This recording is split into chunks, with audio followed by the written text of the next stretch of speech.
How can we make the world better? By making ourselves better. The Dr. Joe Show explores how you can make positive personal change by using his groundbreaking and highly effective I Am approach to understand who we are and why we do what we do. Your small changes can have big effects. Join us now for the Dr. Joe Show with Mark Stiles of Stiles Law, Thomas McCoy, and your host, Dr. Joe Schrand.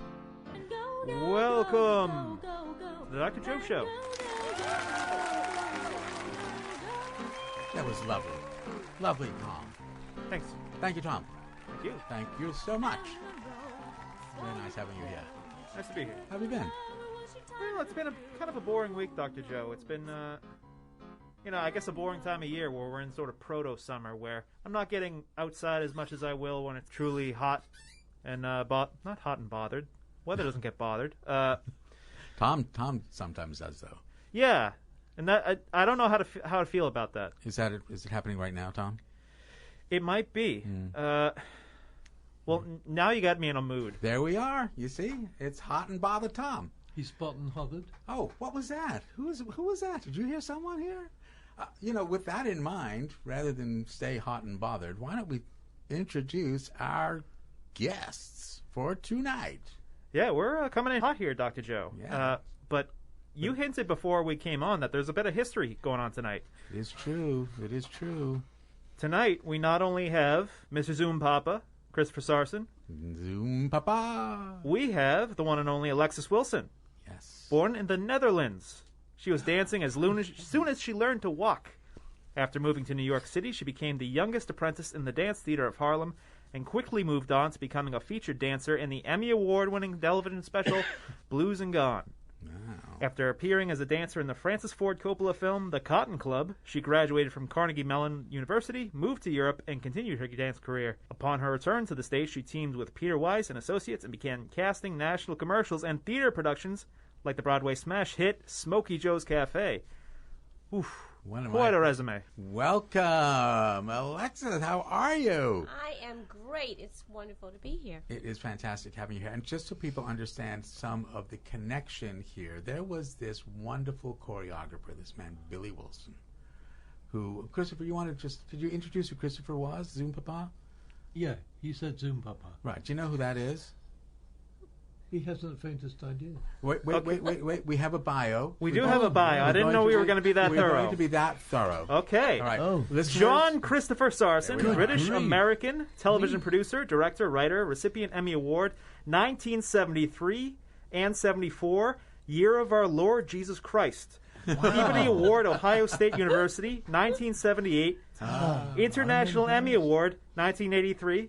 National Academy Television Arts and Sciences Governor's Award, 1991. Served with Royal Navy, 1956 to 1957. Thank you. Member of the Directors Guild American, National Academic Arts Television Sciences, parentheses, Governor, Heartland Chapter, Windows on the Rockies User Group, President. Pretty amazing. I think, Larry, can we have a couple of rounds of applause for these two guests? Amazing. No, it's really, unbelievable. It is, and it's 50 years. But folks, that's part of why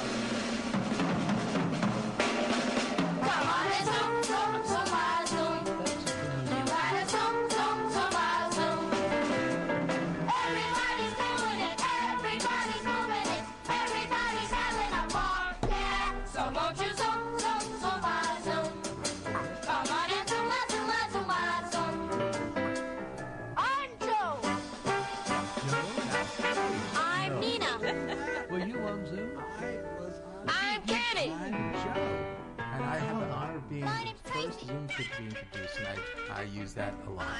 But and is that why Zoom? Is that why your program is called I Am? That's the I Am. That's right. The I Am approach.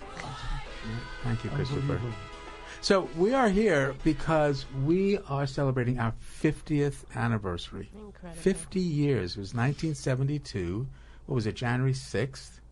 It was January the 6th. Sunday, January the 6th. Ooh. Wow. Whoa. Pretty good, eh? That's pretty good. But there's, what else? Anything else happen? No, I don't want to even think about it. There was a war. Some silly shenanigans. Whoa, I didn't even realize that. So not only did Zoom change the world, but the world changed on January 6th. There we are. There was a war somewhere. But how did you come up with the idea? I'm really curious about that. It just happened. I have two kids who in those days were 7 and 9 or something like that. And I watched them grow up. And watching them grow up, there were two things. Number one, they were watching The Partridge Family and all those shows which purported to be realistic. Were they realistic? No way. So why isn't there any kind of realism for these kids on television? And secondly, I was so impressed with the way they'd go into a room and there'd be other kids there, and they'd kind of say, you know, I'd like to meet you, I'd like to be friends with you, but I don't want to be embarrassed. I don't want you to laugh at me and that kind of thing.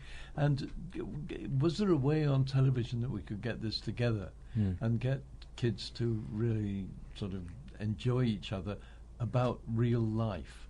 And that was the essence of it. Yeah, and I think you captured the essence of it, absolutely. And it's interesting, isn't it, how kids and even adults, we get worried about meeting new people in case they judge us, in case they judge us as less than. And that absolutely was the foundation for the I Am approach that was 10 years later, in 1982, when I actually first started coming up with that. One of the things that we absolutely didn't do consciously was to think of the mix that should be on the show.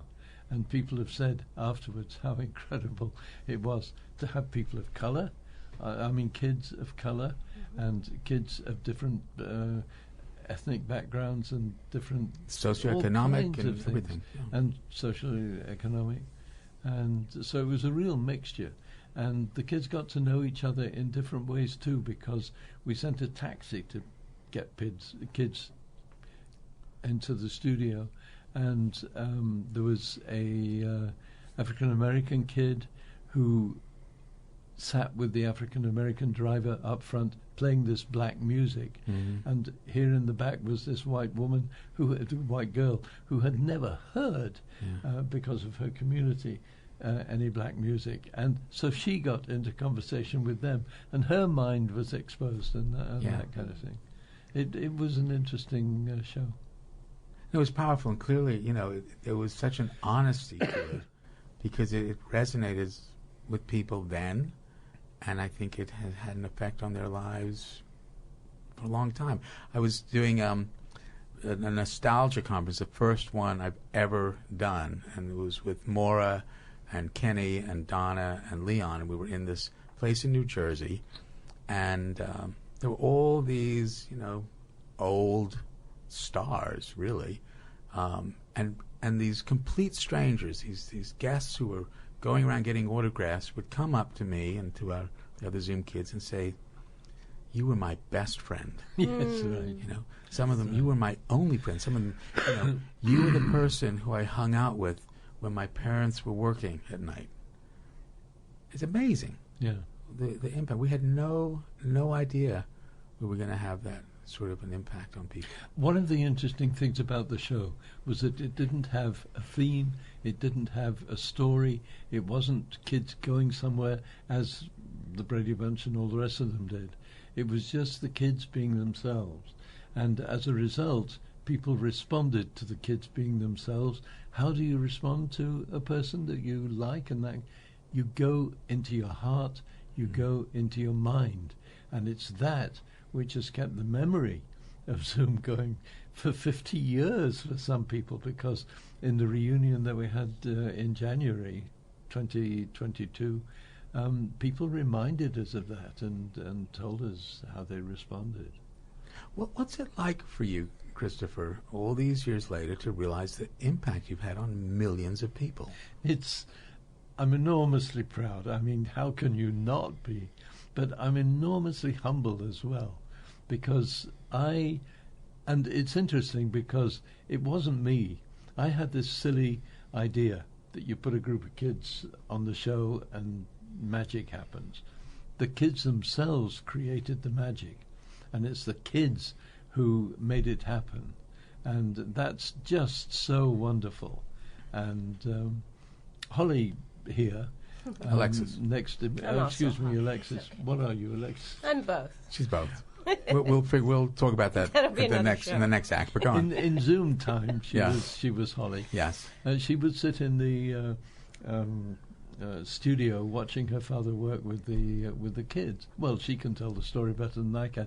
But one of the things that was magic about Billy Wilson was that he bought into the idea that the kids should be kids. So in order to do choreography, we started at spot B, 8 measures, 8 bars of the music later. You had to be in spot B. How you got from A to B was how you did it, and that's what made it personal for those kids. It's so true. Yeah, I think we got a caller. We've got a caller. Let's get a call, and then we're going to come right back to our studio audience here. Larry, who's on the phone? Why did I have to go home? Oh, we were in Florida. Yeah, you drove me to, Sarasota Airport. It must be Donna on the phone. Hello? With Mike. You guys know that you're on the air, right? Live? There you go. Hi, how are you? Who's on the phone there? Are you being really silly? We are being so silly. No, we're not being Fine. silly. We are being silly. It is Donna from one of the original Sarson 21 cast of Zoom. Donna, it's out of my control. I apologize. They're being silly. I was actually the last of the Sarson 21. I was in the last bit of the Especial 21. And Donna? very happy to have been part of it. Donna, would you let me interrupt you? I don't think course. you have a choice. He's our executive producer and director. Donna was the first Yes. of the Sarson 21 because unknowing to us when she auditioned for the third cast, she was someone who had written a play. That's right. Which we performed, at least Joe performed, Yep. together with John and That's other right. people That's on the very first show that we broadcast. That's so right. you were not one of the last, you were one of the first. Absolutely. One of the first. It's very true. Riddles by Donna Moore. And Donna has the distinction of being the only Zoomer Yeah, right. who had both her artistic, creative, written work on the show as well as being a performer. And Joe and John That's were the right. people who mussed it up. That's and right. we had to cut it and say, take 2 and do it again. And that was the first outtake ever. I will never forget that moment. John and I were there getting up to shake hands about something, and actually we would exchange money, and a little, like a nickel or something, It was a fell coin, out of his pocket. And Ding, you can ding, ding, hear it ding, ding, ding. going around, and I don't know what it was, because, we're being taped, and You both collapsed. we just started giggling. Yeah. Yeah, you guys were Giggling.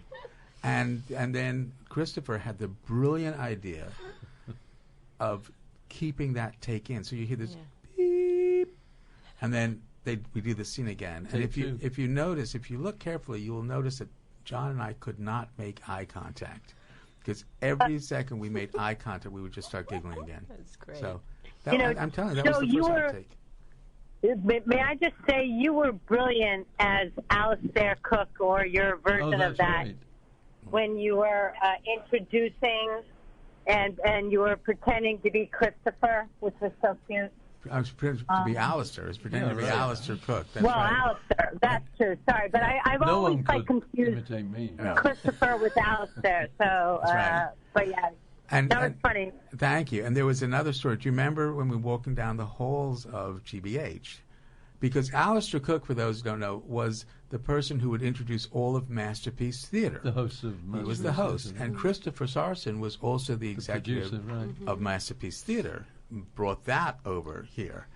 And do you remember the two of you were walking down the hallway? No, you do this. And I'm walking the other way, and Christopher stops. The three of us are there, and Christopher says, Alistair Cook, I'd like you to meet Joe from Zoom, And Alistair Cook leans in and he says, I'm going to sue you for libel and for imitating me. And we started laughing, but it was like, Right. it was terrific. All nice That's guys. wonderful. Hey, Joe, can I ask, I'm hearing other lovely voices. Who else is on? Well, we have in here Alexis Wilson, who is Billy Wilson's daughter. And I Hi, wonder, Alexis. let's just chat with you for a minute, Alexis. So tell me, what does Zoom mean to you, and tell us about your dad and. Oh boy, so I could go on forever about that topic because I so adored my father. But Zoom for me was like the backdrop of that part of my life, growing up in Boston when my brother and I were younger. And one of the things that I remember the most is how badly I wanted to be on that show, but my father made it very clear that was not possible. So he would bring me from time to just sit on the side, and that's how I came to know everybody. And Chris and I were just sort of going back in time, reminiscing earlier about all of the kids on the show and how many I remember so vividly. I felt like I knew them, you know. So it was a very special time, and he really loved going to work on that project. And of course, he was so special and Chris. so revered. We just loved him so much. It was amazing. Yeah. As a matter of fact, sorry, Alexis, I have the honor of hosting you tomorrow night, and I've been making your bed and just like zoning in with your dad. And I'm like, please let her have a happy stay at my house. how nice. Yeah. I feel so honored to be here. I'm Well, I'm thanking my honored. father silently for just allowing me to be a fly on the wall with all of you today. No, you're not a fly on the wall at all. Honored to have you. You are part of this. I'm just going to go back to Christopher. So how did you connect with Billy Wilson? Yeah. Well, it's really funny because when I was at school, I hated sports. I did not like rugby, which the school played. I did not like cricket. I would fall asleep during cricket matches when I was the long stop or whatever they called it, and the ball would fly past me and I'd be asleep. So I found a way of going up to town and watching shows. And I visited this show called Cranks. I saw another show. I loved it. It was entirely black and white. Everything was black and white except for the luggage. And the luggage that the people were carrying, it was a dance show. The luggage that people were carrying was coloured and bright colours and lovely colours. And there were very few people in the theatre, but they did another show called More Cranks. And I went to that too, and that was incredible and gorgeous. When I was looking for a choreographer, because I knew we were going to do dances, somebody mentioned Billy Wilson, who was at the Elmer Lewis School of something. African-American artist in Roxbury. Kids. And so I asked to interview, and he didn't want to come to the studio, so we met in the park. And he looked at me very suspiciously. What's this white guy want from me? And he was more polite than that. But we started talking, and I told him what the show was and blah, blah, blah, and all that kind of thing. And he said, well, what do you know about me? I said, well, believe it or not, I saw you 15, 20 years ago in a show called Cranks. And he said, what? He said, you were one of 50 people who saw both shows. And the show closed. It was a wonderful show, and he was brilliant in it and that kind of thing. But I think that's what actually sort of drew us together. But then his technique with the kids was just so brilliant. As I said earlier, we'd have a piece of music that was 8 bars long, and we'd start in one position, and he would choreograph that. We'd go to the end of the 8 bars, and he'd choreograph that. He said to the kids, get from there to there the way you want to. And that way we got the personality of the kids, and the difference between Maura getting there, Tommy getting there, Joe getting there, and that kind of thing showed their personality, and it was just brilliant. He was Alexis, can I just chime in and just say that your father, I felt so seen by him. So what? I'm sorry? So seen. Seen. And I felt like he was one of those grown-ups who, like, when he looked at me, he looked into my soul and he saw me. And that was something that meant a lot to me that I, as a grown-up, wanted to do for others. Mm-hmm. Yeah. That's interesting because I'm working on a project of my own with high school kids, and the theme around this original script or play or whatever it's going to be is around being seen. And, I have to agree with you. So much of what I do now is inspired by what I got from my father, growing up with him and him taking us into his spaces wherever they were. He always wanted us to know what he was doing. He would always ask me, what do you think? I'm working on this. Come see it. What do you think? Is it any good? And, and that idea of being seen is so important, being acknowledged and yeah. Yeah. Your daddy sure did it. And so has Chris. Mm-hmm. Yeah. Yeah, we noticed Chris as well. Just so you know. It's amazing how these memories just sort of come forth. So you say that your dad has influenced the work that you do. What work are you doing now with the kids? So this is a high school where my children finished high school in it's Olentangy Orange High School in Columbus, Ohio, where we've lived for the last 18 years. And they have a really wonderful and very strong drama department. And over COVID, the drama head, she reached out to me. I just knew her because my oldest was doing productions there her last 2 years. And she said, I've always been trying to figure out how to get more black kids and kids of color into the theater. And would you be interested in directing something? And I said, yeah, I think that sounds exciting as long as it has some real legs, some real longevity, and it's not just sort of a one-off in the midst of what was happening. And so so now I do these productions with them, and it's our third coming up. The first one was a devised piece. The last one I did was a original play I wrote called Summer House about 4 girls, and now I'm working with 8 actors. So we get to do the kinds of things that we and they feel like they want and need to express. Wow, that sounds incredible. Yeah, congratulations, that sounds special. And are these high school, like 9 through 12? High school, yeah, 9 through 12. Mixed, whatever I get, basically, I just use. And how's the recruitment? Do people want to do it, or is it difficult to get folks into the drama department? So it's young, still. And we did the first production still in the middle of COVID. We were one of the only high school theaters that were even doing anything, let alone being live. We actually had an audience of maybe 7 or something. So it's growing. This time I have 8 kids, and whoever comes in and auditions, I use them, and I sort of work out what it's going to be around who comes through the door. So that's wonderful. Oh, nice. Yeah. Hey, thank you for having me on. I'm going back. I'm going to lose you guys because I'm driving, but love you all and see you tomorrow. Donna, we'll see you tomorrow over the weekend. Thanks for everything. Okay. Bye, guys. Thank you so much. Bye. Drive carefully. Look forward to the great sleep tomorrow. Donna Moore. So, who could ask for more? Or less. Thank you. So, I want to talk a little bit more about Billy Wilson. First, what was it like growing up with a guy who really became a legend in his own way? Well, I think the first thing that comes to mind is that when you're growing up with your parents, that's the only thing that you're thinking about, right? So, but I think bit by bit, as I got older, and my brother and I grew up with him since I was 11. My mother, after they divorced, she decided that he should take us, which was a pretty big deal at that time in the mid-'70s for this black man at that time in Boston to have full custody of these 2 young children. My mother's Dutch, my mother's white.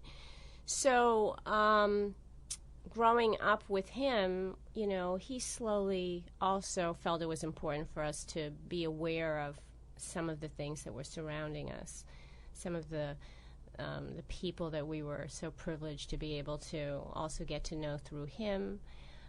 These were history makers. These were some legends and icons, and he felt very strongly about making sure that we knew who these people were. And then also that the life that we lived, which was very lovely and comfortable and privileged, that it came from very hard work, work that he loved and he lived for, but it didn't just arrive. And so I think that we both grew up with a sense of some of those important things. So yes, the sparkle and all of that, I mean, that was exciting, and the first time that he was nominated for a Tony for Bubbling Brown Sugar, he brought me as his date. I was 11. And I remember it like it's right there in front of me. So, I mean, moments like that were incredible, meeting people like Lena Horne and Sammy Davis Jr. I mean, those were very special moments.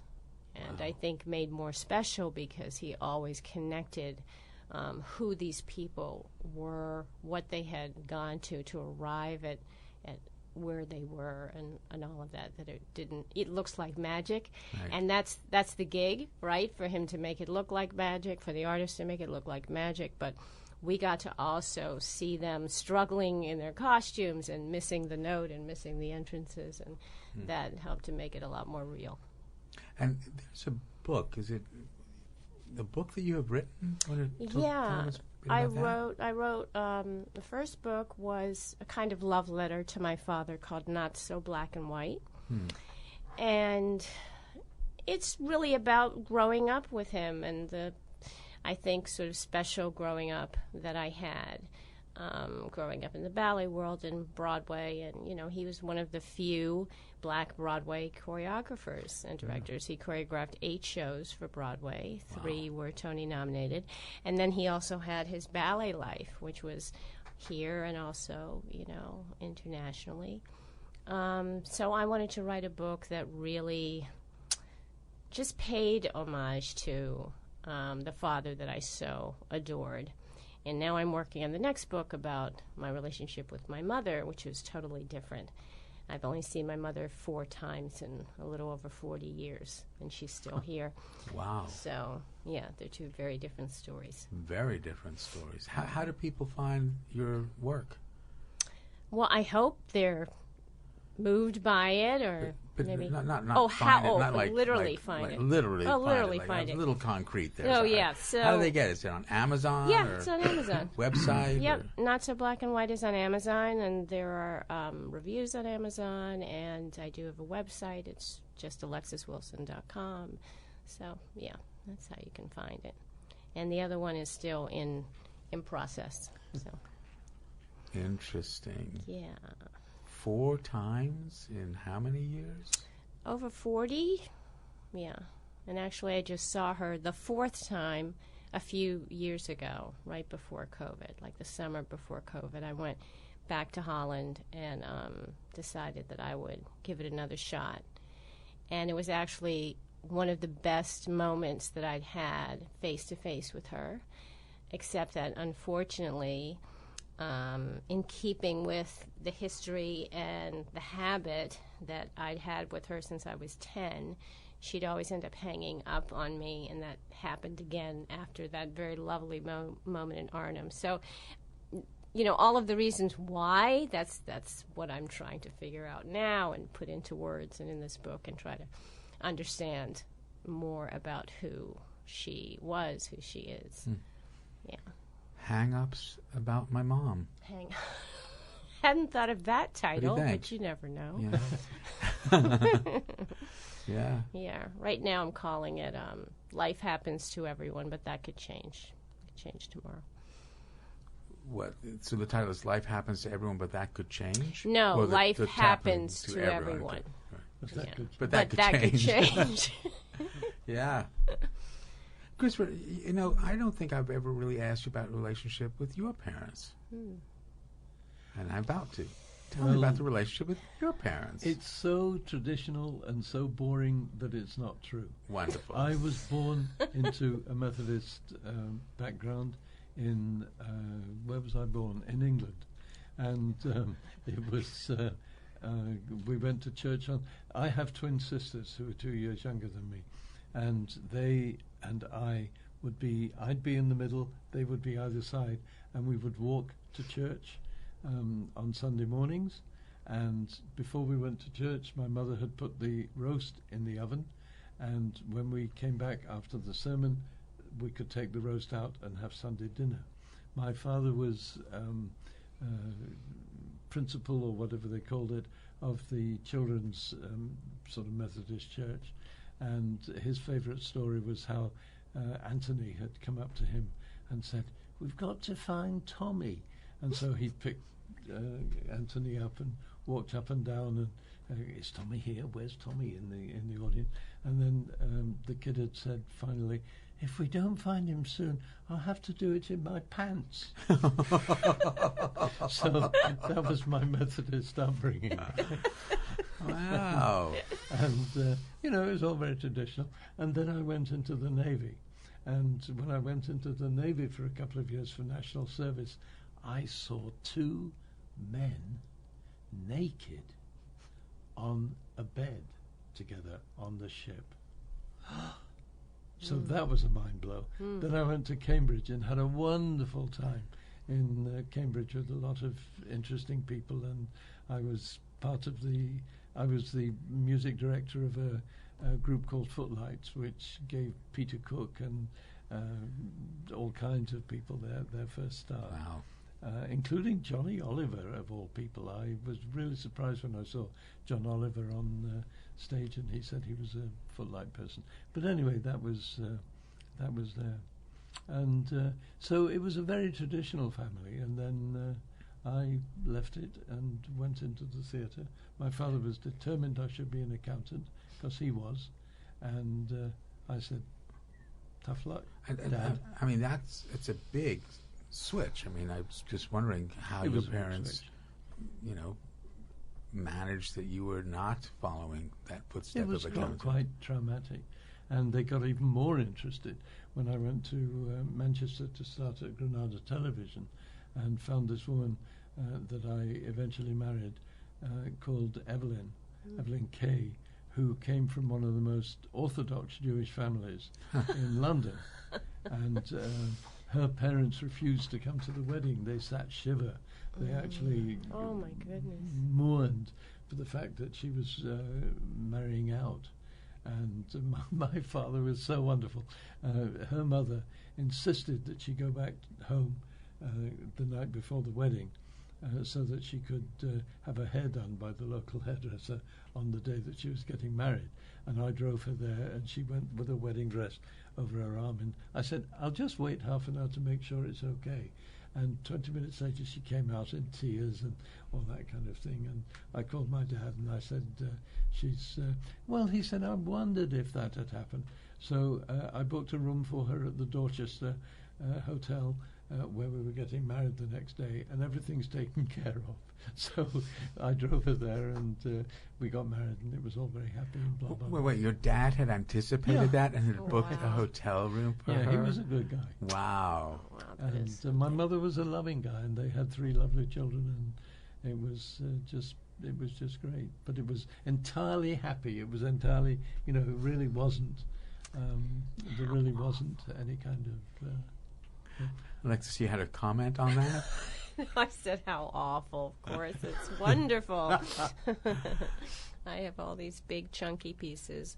Yeah. Yeah. Go ahead. We're listening. From biracial parents or interracial marriage to, I grew up with my father, but I grew up with my father and his partner of 18 years, Chip Garnett, who was also another beautiful black man who was a gorgeous baritone singer and a performer, in ballet and Broadway. And then in 94, I lost both Chip and my father 6 months apart to AIDS. So these are all pretty big pieces, in comparison. And I tried to stuff all of that into that first book. It was really traumatic, actually, when Billy died. I mean, it had an effect, throughout the community. But interestingly, he didn't die. One of my favorite stories about Billy Wilson is after he died, we moved to Denver, and the Harlem Boys Choir came to Denver to... Have I told you this story? I don't know. Remember. The Harlem Boys Choir came to Denver for a trip, and the Harlem Boys Choir used to do really good things in that if they went anywhere outside New York, the choreographer, the person in charge would make sure that they did something that was native to where they were going. Mm-hmm. And when we were talking about this on the phone, I was supposed to make a film about this. When we were talking about this, I said, well, how about horses? Do they ride horses? No, they've never. I said, we'll take them on a farm and we'll put them on a horse and that'll be great. So we did that. And the kids really, bravo, got on and, went for a ride and that kind of thing. And then in the evening, they were going to sing. And we went to the rehearsal, and I put a camera right next to the conductor because it was really good to get good shots of the people who were singing. And the floor manager, who was black, he was from New York, came up to me and said, you can't put a camera there, it's going to be distracting for the conductor. I said, okay, we'll put it somewhere else. And before the show, we had a talk in the green room, and we started talking about life. And life included his work on Broadway. And I said, did you ever know Billy Wilson? And he said, oh, yes, sure. And I said, did you go to the memorial service? I had spoken on the memorial service. You had invited me and Holly and Alexis, usually. Both. And I was the only white guy to speak in this. It was wonderful. Alvin Ailey had a piece of the stage, and it was just an incredible ceremony. And I'd spoken and said that Billy Wilson had taught the Zoomers how to fly high, which is part of the opening song and that kind of thing. And so he said, yes, he knew Billy Wilson. I said, did you by any chance go to the memorial service? He said, yes. I said, well, I was the white guy that spoke from the pulpit. Do you remember that? And he said, oh, yes, I do. Oh, you're the Zoom guy and that kind of thing. And I said, yes, and we kind of talked. As we were leaving to go into the performance, he said, by the way, it's all right to have the camera next to the conductor. So Billy was alive many years after he. No, it was lovely. Still having an influence. Yeah. So we are in this remarkable zone right now, for me, where it's still feeling this 50 years, and the memories that come forth, and the fact that Zoom touched so many people, Billy touched so many people, but Christopher, you touch people, not in that way, but in in a most remarkable. Carol, my wife, is going to kill me for that line. I know that. Tom is going to edit it out. He's going to edit it out. But it wasn't just Zoom. There were so many other things that you have done, and there are so many other things that you are doing as well. Where does this creative process come from? Where do you think? Alexis, where does it come from, this creativity? I don't know. I don't know the answer to that. I know that for me, unlike a lot of people that I have met and worked with who are artists, often they haven't come from the background of having parents who were artists. So I'm a little different. I had it surrounded. I actually tried to escape at some points to do something different, but there was no way, because this is just where I live. There's no other. We were talking about left and right brain, and this creative, part is the only thing that I sort of know. So it's just something. It's like air that you need to breathe. For me, I just can't imagine doing anything but creating in whatever way that sort of shows itself. That's why I do a lot of different things. Well, I look forward to the next book, Christopher. Yeah. It's really interesting because I have the antithesis, is that the right word, of that, in that when I stopped being a television producer, I became a mediator. And one of the things that I always did, and I'd have the mother there and the father there who were divorced, and I had the kids that I was responsible, the court had made me responsible for what they were doing and that kind of thing. And one of the things I learned very quickly was that if the mediator was doing more work than the mediatees, it was a bad mediation. You start by listening to the mediatees. You start by listening to the Zoom cast. You begin to find out who they are, and once you've got that, you've got tools that you can. I'm not a creator. I'm someone who can organize other people's creativity into something that works. And that's really what Zoom was. It wasn't my creativity. And the example of that is that it's gone on for 50 years. I didn't look for a crew, for a cast that were going to talk to each other and work with each other for 50 years. But it does start with vision. It does start with vision. Well, it starts with the vision that you listen to them first. I mean, it's a simple vision, and it's something that anybody can do. And we're going to talk about that in a moment, but we actually have a creator and one of your vision people on the line. David, are you there?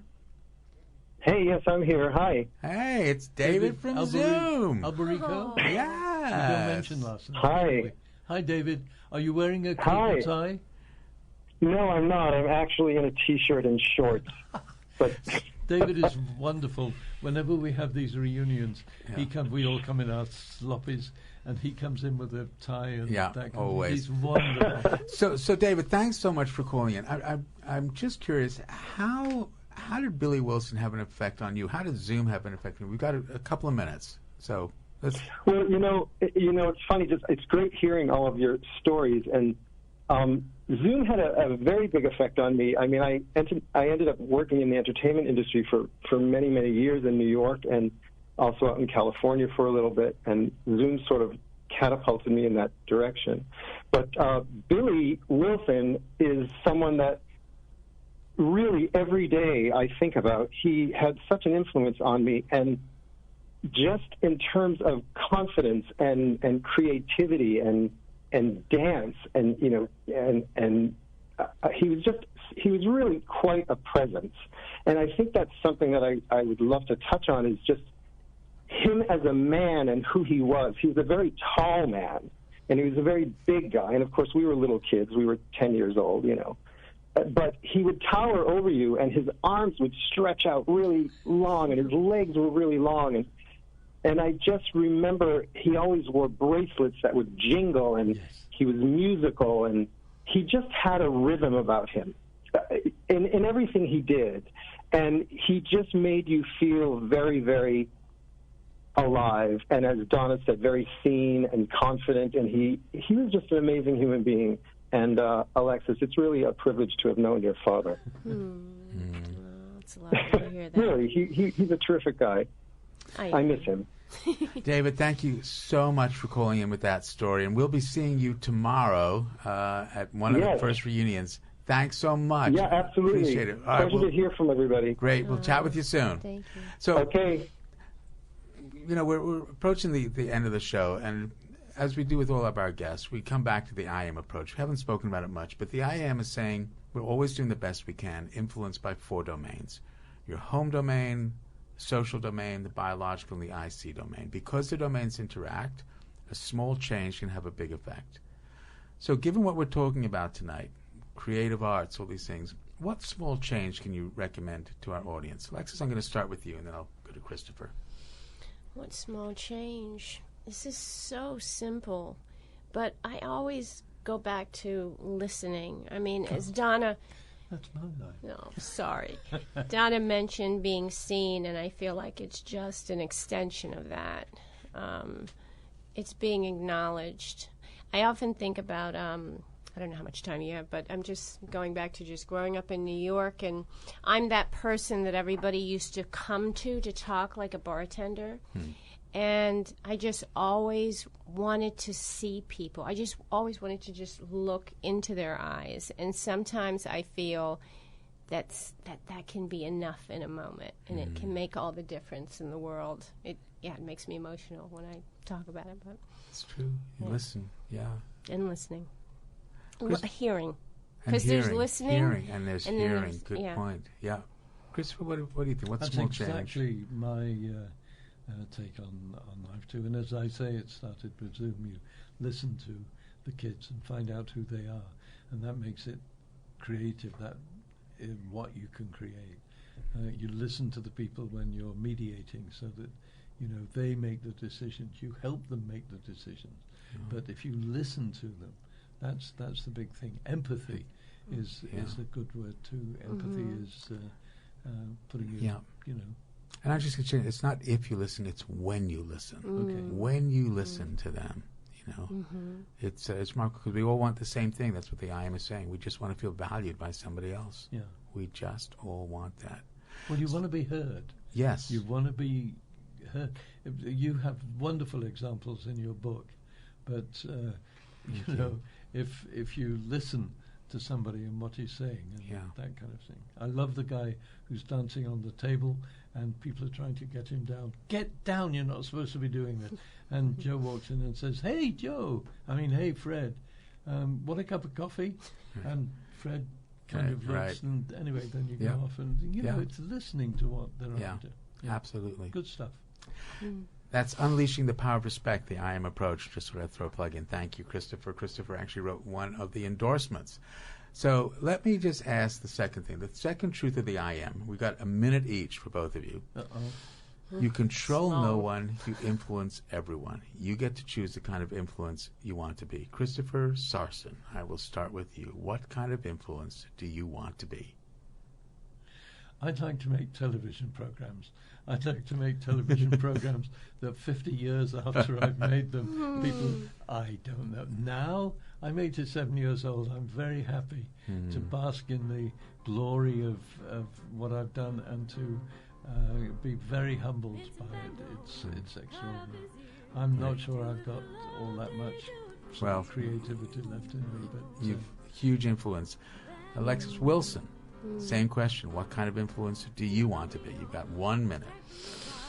I think I want to just continue on with all of the good stuff that my father, since we've been talking about him, and that's why I'm here, to pass that along. All of those great lessons and the way that he was able to touch people exponentially and continue that on. And then I also hope for kindness. I think we're in such great need. Yeah, it's so true. And I want to thank both of you for being here tonight. It was short notice. Greg Voisin out there in California, thank you so much for giving up your spot. You will be back here, I promise, on a show. Everyone, Larry, Tom, let's find some kindness. Let's listen and hear. See you all next week, folks. Thanks for being here and listening.